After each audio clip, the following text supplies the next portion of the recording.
आज हम chapter number 7 कणों के निकाय एवं घूर्णी गति, इस चैप्टर में आज हम द्रव्यमान केंद्र सेंटर ऑफ ग्रेविटी ये टॉपिक पढ़ेंगे और इससे संबंधित कुछ एग्जाम्पल्स करेंगे। तो चैप्टर नंबर 7 नाम है कणों के निकाय एवं घूर्णी गति।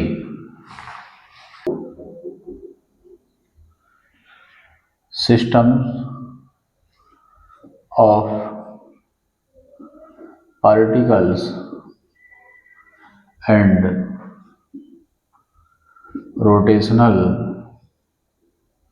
मोशन। तो इसमें हम आज का जो टॉपिक रहेगा क्लास 11th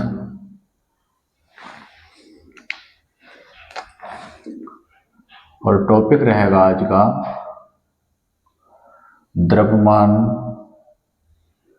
केंद्र सेंटर ऑफ मास। तो सबसे पहले हम द्रव्यमान केंद्र को ही डिफाइन करेंगे, ये क्या होता है।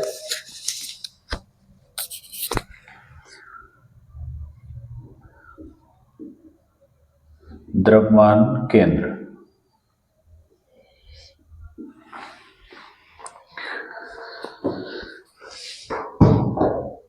ये मेरे हाथ में डस्टर है।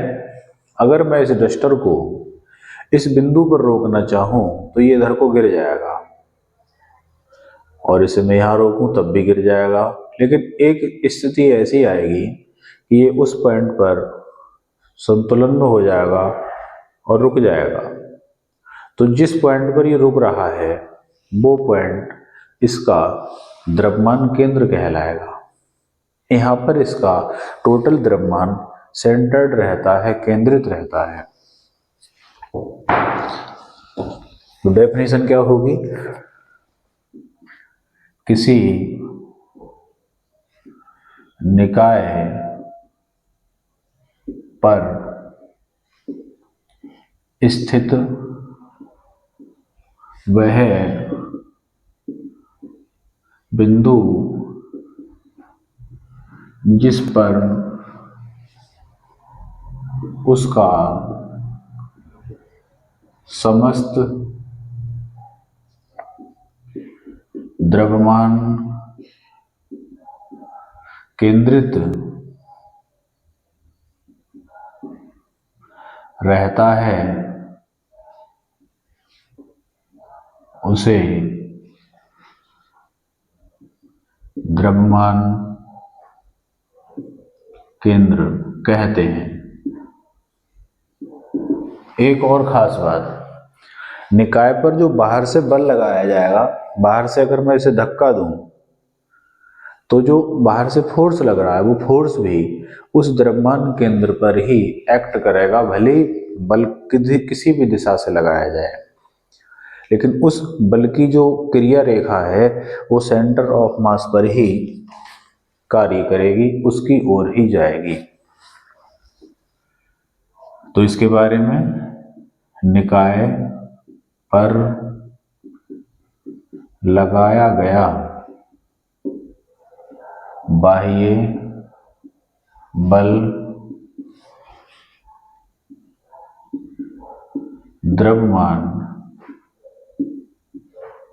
केंद्र पर कार्य करता है।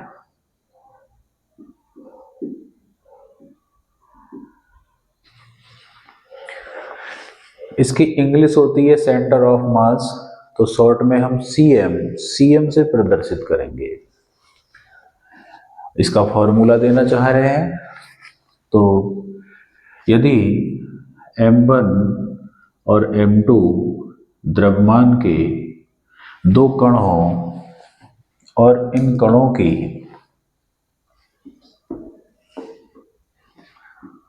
मूल बिंदु से दूरियां r1 तथा r2 हो, तब इनको मिलाने वाली जो रेखा है वो ये हो गई। अगर ये दोनों द्रव्यमान इक्वल होंगे तो इनका द्रव्यमान केंद्र बिल्कुल बीच में होगा, और अगर ये बड़ा होगा तो द्रव्यमान केंद्र बीच से बड़े वाले की तरफ होगा। तो यहां है द्रव्यमान केंद्र Cm, इसको डॉट डॉट लाइन से मूल बिंदु से मिलाया, यहां से यहां तक की डिस्टेंस को लिखेंगे RCM। यहां ले रहे हैं हम द्रव्यमान का आघूर्ण, तो इस द्रव्यमान से यहां तक की दूरी का गुणनफल प्लस इस द्रव्यमान की इस दूरी से गुणनफल बराबर Cm पर जितना द्रव्यमान है उसकी इस दूरी से गुणनफल। अब Cm पर तो कुछ द्रव्यमान है ही नहीं, तो इस पॉइंट पर जो मास लिया जाएगा वो दोनों के टोटल मास लिया जाएगा, पूरे निकाय का टोटल द्रव्यमान। तो Cm पर टोटल द्रव्यमान हो जाएगा m1 प्लस m2। तो क्या सूत्र बनेगा, इसको अंडरस्टूड रखते हैं हम, डायग्राम में नहीं दर्शाते हैं। तो RCM इंटू दोनों का total mass m1 plus m2 equal to m1 into r1 plus m2 into r2। Total द्रव्यमान इंटू ये दूरी बराबर ये द्रव्यमान इंटू ये दूरी प्लस ये द्रव्यमान इंटू ये दूरी। तो RCM हो जाएगा, ये अपॉन में चला जाएगा, तो फॉर्मूला आएगा m1 r1 plus m2 r2 upon m1 plus m2। ये द्रव्यमान केंद्र की स्थिति पोजीशन का फॉर्मूला है, द्रव्यमान केंद्र की दूरी बताने का फॉर्मूला है। दो कणों के लिए, दो कणों के निकाय के लिए, यदि निकाय में दो से अधिक कण हो तो तीन कणों के लिए क्या हो जाएगा, तीन कणों के लिए हो जाएगा m1 r1 plus m2 r2 plus m3 r3 upon m1 plus m2 plus m3।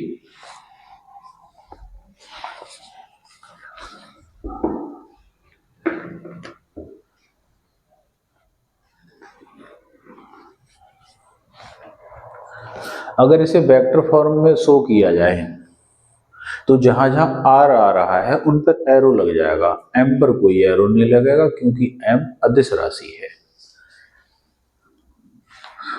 In vector form RCM vector RCM equal to m1 r1 vector plus m2 r2 vector upon m1 plus m2। तो ये द्रव्यमान केंद्र centre of mass का position vector है, ये कहलाएगा स्थिति vector.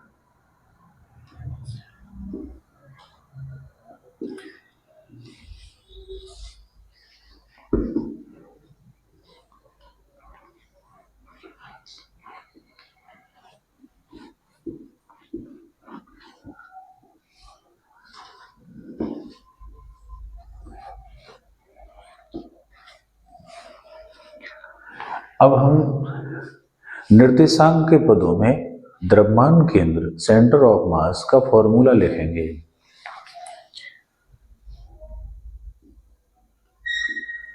द्रव्यमान केंद्र की स्थिति कार्तीय निर्देशांक के पदों में। कार्तीय निर्देशांक cartesian coordinate X Y Z, उनके टर्म्स में क्या फॉर्मूला होगा?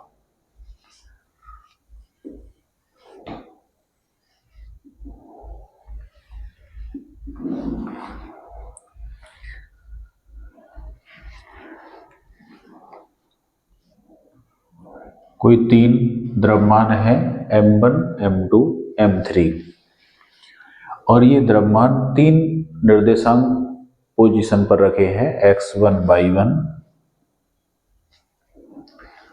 m2, x2, y2, m3, x3, y3। इन तीन अलग अलग निर्देशांकों पर तीन द्रव्यमान क्या होगा? तो सेंटर ऑफ मास भी निर्देशांक के पदों में आएगा, कोऑर्डिनेट्स के पदों में आएगा। कैसे आएगा? XCM equal to m1 x1 plus m2 x2 plus m3 x3 upon m1 plus m2 plus m3। इसी प्रकार YCM लिख सकते हैं। YCM equal to m1 y1 plus m2 y2 plus m3 y3 upon में m1 plus m2 plus m3। पहले हम अलग अलग उनके निर्देशांक निकालते हैं, कोऑर्डिनेट्स निकालते हैं, फिर हम लिखते हैं centre of mass XCM, YCM। और अगर तीन अक्षों के कोऑर्डिनेट्स में वैल्यू दी होती है x1, y1, z1, x2, y2, z2, तो एक तीसरा कोऑर्डिनेट्स और निकलेगा ZCM और यहाँ आएगा ZCM। तो सिंपली है, हम इस तरह से कर लेते हैं। इन फॉर्मूलों का यूज तब होगा जब कोई क्वेश्चन में कोई फिगर दी होगी, त्रिभुज, चतुर्भुज या कोई आयत, ट्रायंगल, या कोई जो रोम्बस होता है वो, या फिर रेक्टेंगुलर फॉर्म में कोई फिगर दी होगी।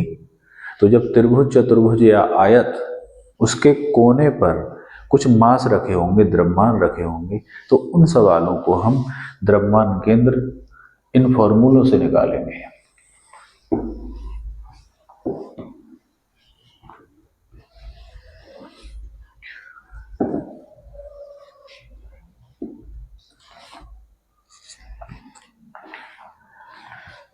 अब हम देखने जा रहे हैं द्रव्यमान केंद्र का वेग, उसका क्या फॉर्मूला बनेगा, और द्रव्यमान केंद्र के लिए संवेग संरक्षण का नियम ये देखेंगे। और द्रव्यमान केंद्र के लिए जो इक्वेशन होती है फोर्स की, वो क्या आएगी, तो वो इन्हीं हेडिंग्स में आएगी। तो एक हेडिंग कॉमन डाल दे रहे हैं, उसमें ये फॉर्मूले आ जाएंगे। द्रव्यमान केंद्र की गति, इस हेडिंग से कर रहे हैं। द्रव्यमान केंद्र की गति,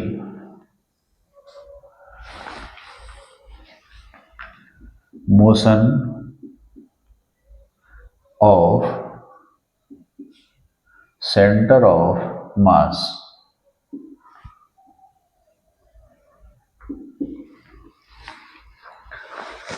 हमने माना किसी निकाय में m1, m2, m3 dot dot द्रव्यमान के कण हैं।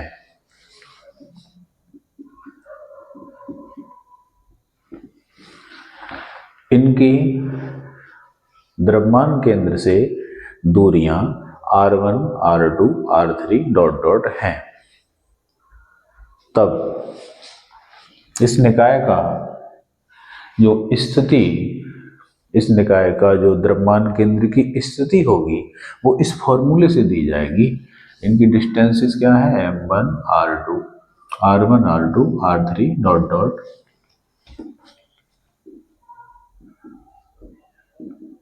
द्रव्यमान केंद्र की स्थिति।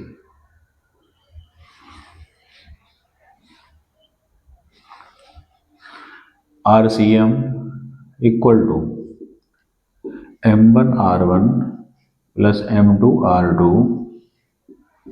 M3 R3 plus dot dot upon M1 plus M2 plus M3 plus dot dot. इस तरह से लिखेंगे। अपॉन में M1 plus M2 plus M3 पूरे सिस्टम के सभी कणों का द्रव्यमान है, उसका टोटल लिखेंगे कैपिटल M। तो हो जाएगा 1 अपॉन कैपिटल M, ऊपर आएगा M1 R1 plus M2 R2 plus M3 R3 dot dot.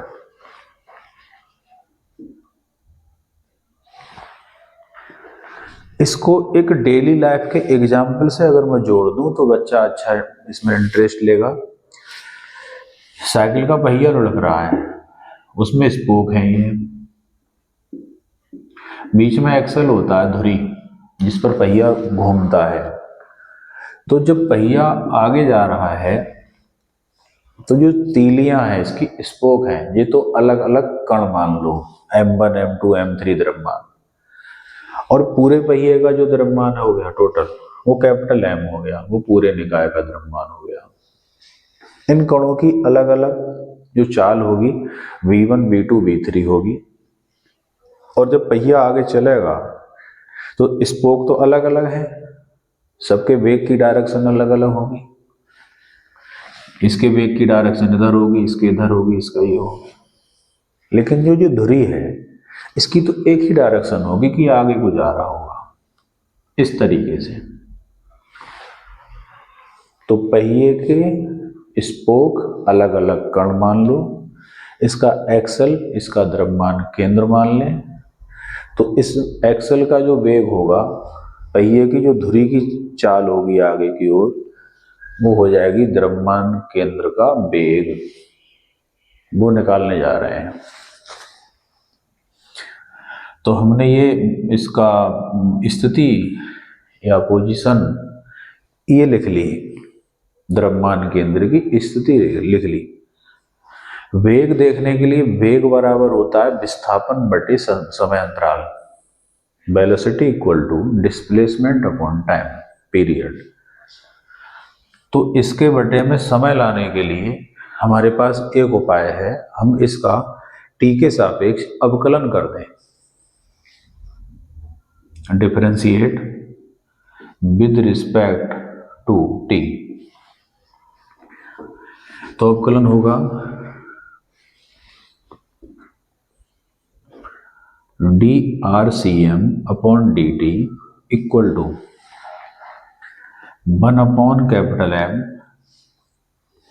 अंदर द्रव्यमान ऐसे ही रहेगा, कांस्टेंट है, R का डिफरेंशियल होगा dR1 upon dt plus M2 dR2 upon dt plus M3 dR3 upon dt plus dot dot.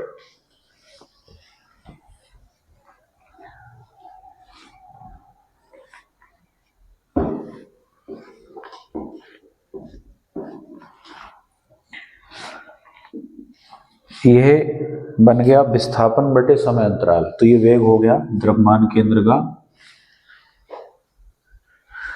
1 upon M,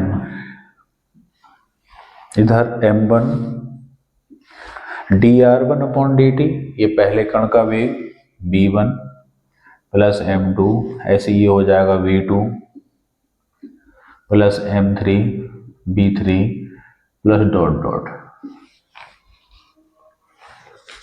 इस पूरे equation को एक लुढ़कते हुए साइकिल के पहिए से कंपेयर कर सकते हैं। उसकी जो स्पोक्स हैं उनके अलग अलग वेग की डायरेक्शन है, वो वेग V1 V2 V3 है, और जो पहिए का एक्सल होगा बीच का, पहिया लुढ़कते जा रहा है, एक्सल बीच में जा रहा है, तो एक्सल का जो वेग होगा वो ये BCM है।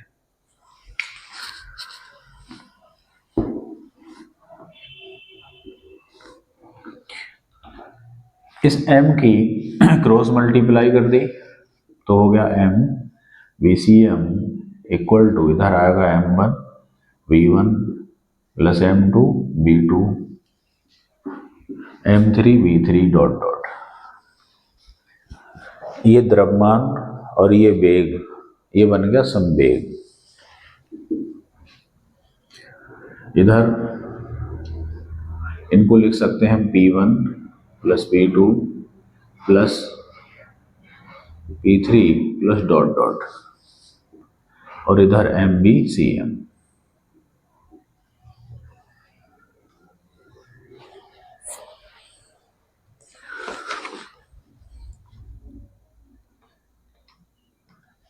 इसको दोबारा अगर मैं देखूं और आगे बढ़ाऊं, फोर्स की इक्वेशन लाना चाहूं तो क्या करेंगे, तो यहां से देखिए MVCM equal to M1 V1 plus M2 B2 plus M3 B3 plus dot dot. इसका t के रिस्पेक्ट में डिफरेंशियल कर दिया, differentiate with respect to t। Distance का एक बार अवकलन करेंगे तो वेग बनेगा, उसका दोबारा डिफरेंशियल करेंगे, वेग का जब डिफरेंशियल करेंगे तो त्वरण बनेगा, एक्सेलरेशन। द्रव्यमान तो ऐसे ही रहा, इसका डिफरेंशियल हो गया dVCM अपॉन dt। M1 इसका हो गया dV1 अपॉन dt। M2 इसका dV2 upon dt। M3 dV3 upon dt। M ये हो गया वेग में परिवर्तन बटे समय अंतराल, तो ये त्वरण हो गया ACM। M1 ये पहले कण का त्वरण हो गया A1 प्लस M2 A2।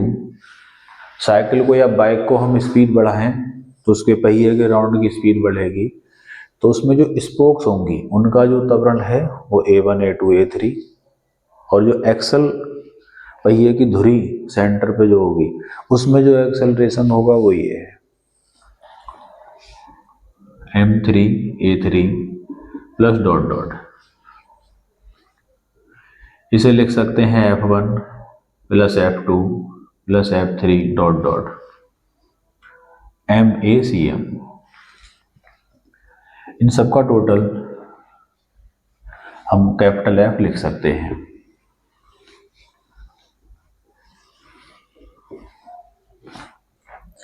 तो इन सबका टोटल हो गया कैपिटल F, और इधर आ गया MACM।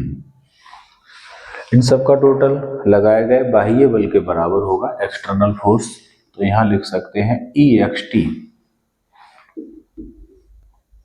एक्सटर्नल फोर्स, बाह्य बल। इस इक्वेशन से क्या कंक्लूजन निकला, इससे कंक्लूजन निकला कि इस पहिए पर अगर मैं बाहर से फोर्स लगाऊं तो वो फोर्स सीधे इसके सेंटर ऑफ मास पर कार्य करेगा। अगर इसे हम धक्का दें तो ये फोर्स सीधे कहाँ एक्ट करेगा, सेंटर ऑफ मास पर, इसके सेंटर पर, केंद्र पर। ये फॉर्मूला ये बता रहा है।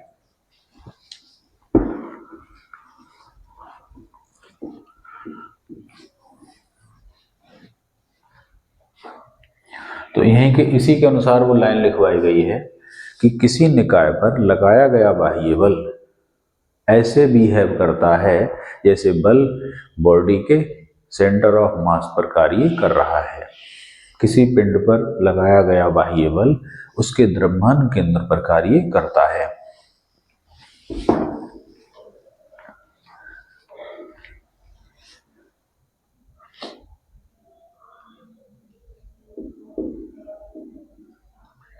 संवेग संरक्षण का नियम। अभी कुछ देर पहले हमने लिखा था MACM MBCM equal to M1 V1 plus M2 B2 plus M3 B3 plus dot dot.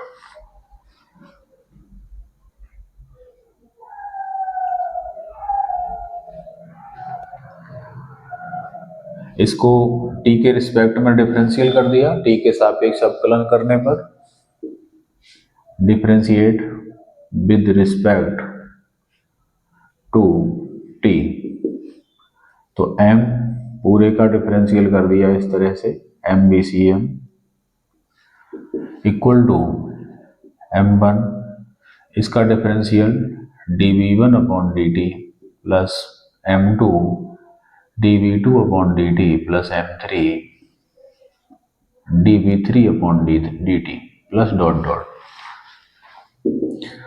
m1 ये एक्सेलरेशन हो गया a1 plus m2 a2 plus m3 a3 plus dot dot. इधर d अपॉन dt ये मास इंटू वेलोसिटी, द्रव्यमान गुणा वेग संवेग हो गया, तो इसे क्या लिख सकते हैं, PCM। इनका सबका सम F1 plus F2 plus F3 plus dot, ये सब फोर्स के फॉर्मूले हो गए। इसे लिख सकते हैं कैपिटल F E एक्सटर्नल और इधर DPCM अपॉन dt। तो द्रव्यमान केंद्र के संवेग में परिवर्तन की दर लगाए गए बाह्य बल के बराबर है। अगर हम इसमें F की वैल्यू 0 रख दें, ये वैल्यू 0 रख दें, तो हो जाएगा DPCM upon dt equal to 0 हो जाएगा, तो DPCM बराबर 0 तिरछी गुणा, या कहिए PCM बराबर कांस्टेंट। अगर हम इसमें एक्सटर्नल फोर्स 0 रखें तो संवेग की वैल्यू क्या आती है, कांस्टेंट। अर्थात कोई पहिया लुढ़कता हुआ जा रहा है, उस पर बाहर से हम धक्का ना दें, सड़क का कोई घर्षण ना लगे, तो पहिए का संवेग कांस्टेंट रहेगा, ना बढ़ेगा ना घटेगा। ये बात बता रहा है, पहिए की स्पीड वही बनी रहेगी, लेकिन घर्षण बल के कारण उसका वेग घटता जाता है, संवेग घटता जाता है।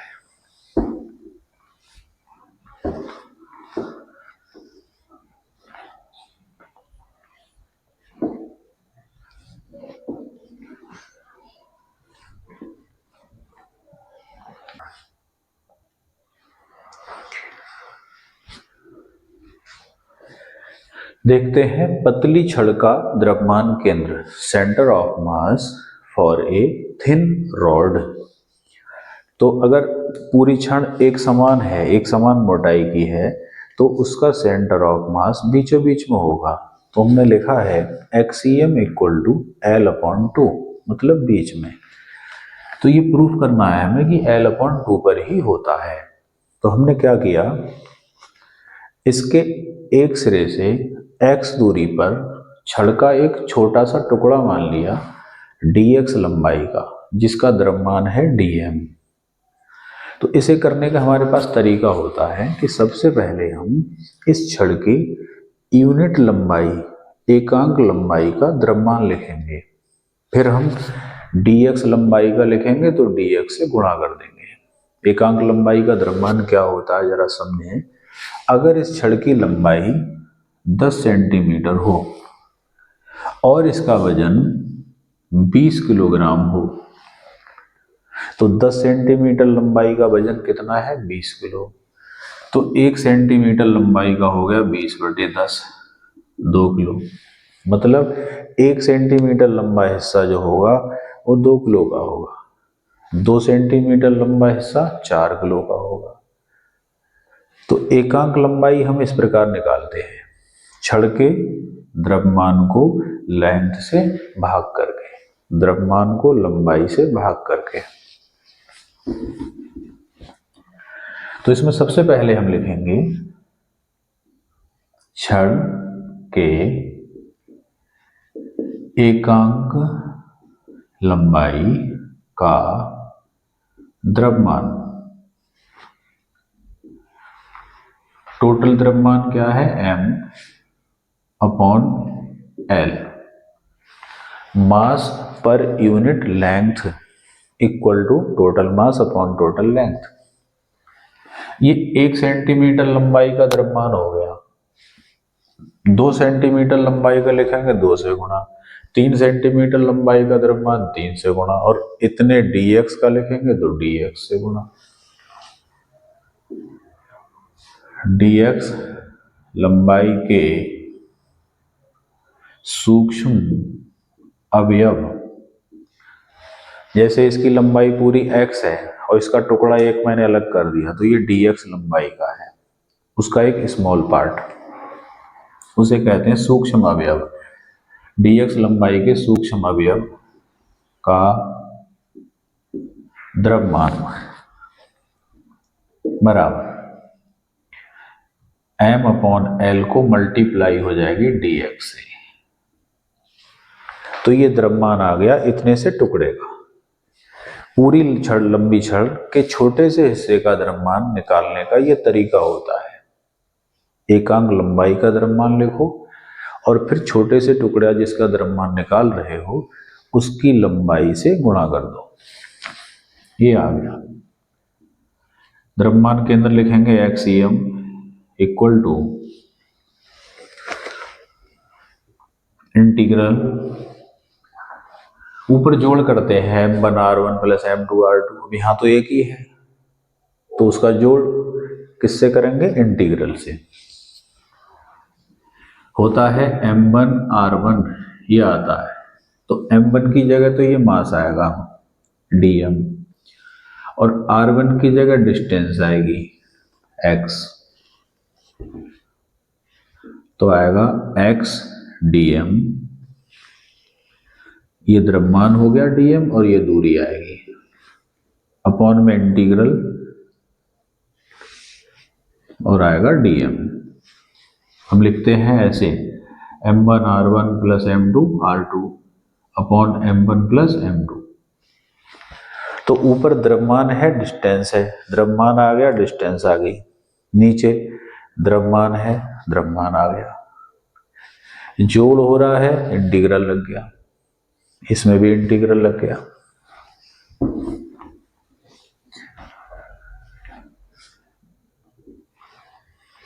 यहां लिमिट जो आएगी वो इस किनारे पर लंबाई 0 और इस किनारे की लंबाई ली जाएगी l, तो x की वैल्यू 0 से l तक ली जाएगी, 0 टू l। यहां आगे चलते हैं।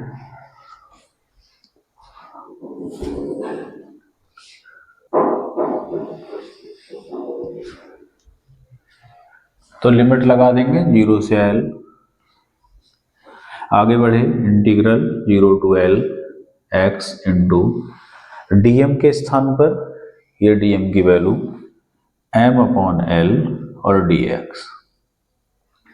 अपॉन में इंटीग्रल dm इक्वल टू, यहां m अपॉन l कांस्टेंट है, बाहर आ गए, अंदर रह गया 0 to l x dx upon में dm।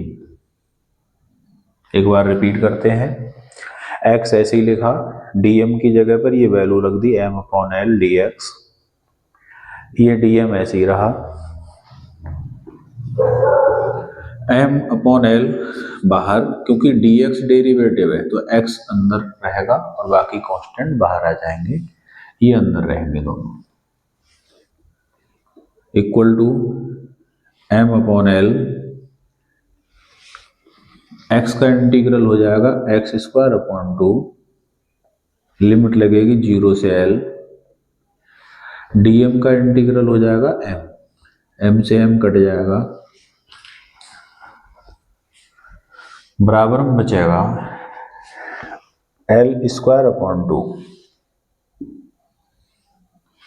एक l नीचे है, इस l से l कट जाएगा, तो हमारे पास बचेगा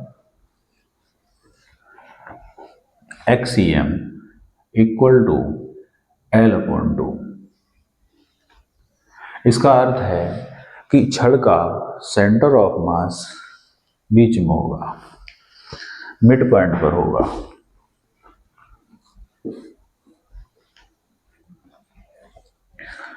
तो आज इतना ही कार्य करते हैं, शेष कार्य नेक्स्ट वीडियो में करेंगे। धन्यवाद।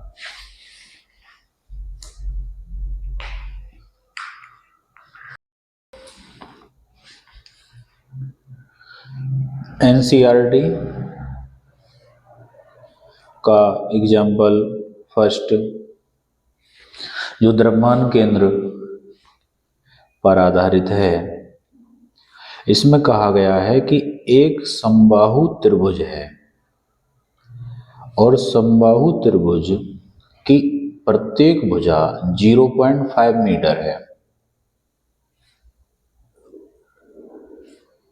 और इसके तीनों कोनों पर 3 द्रव्यमान रखे हैं। वो हम कहीं से भी शुरू कर सकते हैं। तो इस कोने से मैं शुरू कर रहा हूं, ये मूल बिंदु पर मानते हैं। द्रव्यमान केंद्र का जब कोई क्वेश्चन आकृति वाला हो, जिसमें कोई त्रिभुज, चतुर्भुज, आयत ये दिए हों, तो उस आकृति का एक कोना मूल बिंदु पर मान लेते हैं और उसके निर्देशांक हो जाएंगे 0,0। इस बिंदु के निर्देशांक हो जाएंगे 0.5,0। इसके बचे इसके निर्देशांक निकालने के लिए, यह समबाहु त्रिभुज है तो इसका जो ये मध्यिका होगी यहाँ लंब होगी, तो समकोण त्रिभुज बन गया। इसे आधा आधा विभाजित करेगी तो 0.5 का आधा हो जाएगा 0.25। ये डिस्टेंस चाहिए हमें, ये वाली। तो पाइथागोरस से सबसे पहले ये दूरी निकालेंगे x। तो लिख सकते हैं x स्क्वायर प्लस 0.25 का स्क्वायर बराबर 0.5 का स्क्वायर। तो x स्क्वायर इक्वल टू 0.5 का स्क्वायर हो गया 0.25, ये इधर आ गया माइनस का हो गया 0.25 का स्क्वायर, ये नंबर इधर आ गया, इसका स्क्वायर ये 0.25, 25 का स्क्वायर 625, 0.2 अंक का 4 अंक पर पहुंच जाएगा। इसमें से इसे घटाएंगे, इसमें पॉइंट के बाद 2 डिजिट है, इसमें 4, तो यहाँ 2 जीरो बढ़ा सकते हैं। 5 बचे 7 और 4, 14 में से 6 गया 8, 1 ये बचता है। तो x equal to under root 0.1875। इसका रूट निकालने के लिए पॉइंट हटा के नीचे हो जाएंगे 10,000। 1875 का रूट निकालेंगे, जोड़े बना लिए। 4 चौक 16, 2 बचे, 4 ही जोड़ लिए 8, उतारे 75, 8 से टेबल 3 वहाँ, 3 यहाँ, 3 3 9, 3 8 24, बचे 5, 15 में से 9 गए 6, 6 में से 4 गया 2, 3 जोड़े 86, पॉइंट लगाया, डबल जीरो आएंगे। 86 से इसमें 3 बार जा सकते हैं, 3 3 9, 3 6 18, 3 8 24 और 1 25। तो ऊपर वाले का रूट आया 1875 का 43.3 और 10,000 का रूट आया 100। 100 से डिवाइड करेंगे तो ऊपर आएगा 0.43 मीटर। 0.433 आएगा, लास्ट का 3 छोड़ दिया मैंने। तो x की वैल्यू आ गई 0.43। तो इस कोने के निर्देशांक हो जाएंगे ये कॉमा ये, तो ये कितना है 0.25 और 0.43। अब कहा है कि इन कोनों पर 100 ग्राम, 150 ग्राम और 200 ग्राम के मास द्रव्यमान रखे हैं। तो यहाँ मैं रखूँगा 100 ग्राम, यहाँ 150 ग्राम और यहाँ 200 ग्राम। ये हो गया M1, ये हो गया M2 और ये हो गया m3। जब ये m1 हो गया तो इस निर्देशांक को x1 y1 लिखा जाएगा। ऐसे लिख लेंगे अलग से m1 equal to 100 gram, m2 equal to 150 gram और m3 इक्वल टू 200 ग्राम। ये द्रव्यमान है 0,0 निर्देशांक पर, ये है 0.5,0 पर, ये है 0.25 और 0.43 पर। ये x1 y1, ये x2 y2 और ये x3 y3। निर्देशांक निकालेंगे xem, m1 x1 plus m2 x2 plus m3 x3 upon m1 plus m2 plus m3। Value रखेंगे, m1 की वैल्यू 100, x1 की वैल्यू 0, ये x1 की वैल्यू, m2 की वैल्यू 150, x2 की वैल्यू 0.5 प्लस m3 की वैल्यू 200 और x3 की वैल्यू 0.25। ये m1 x1 m2 x2 और ये वैल्यू यहाँ से हमने लगा दी। अपॉन में m1 100 प्लस 150 प्लस 200, पहला पद तो 0 हो गया, इनकी मल्टीप्लाई 15 पंजे 75, 750 और एक अंक पहले पॉइंट, 25 दूनी 50, 2 0, 2 डिजिट पहले पॉइंट, अपॉन नीचे जोड़ 2 3 4, 450, 50 75 हो गए 125 बटे 450, कट भी जाएंगे ये 25 से, 25 पंजे 125, 25 एकम 25 और 20 बचे, 25 अट्ठे 200, 5 बटे 18। इस फॉर्मूले में ये वैल्यू हमने पुट करके निकाल लिया XCM। अब निकाल सकते हैं YCM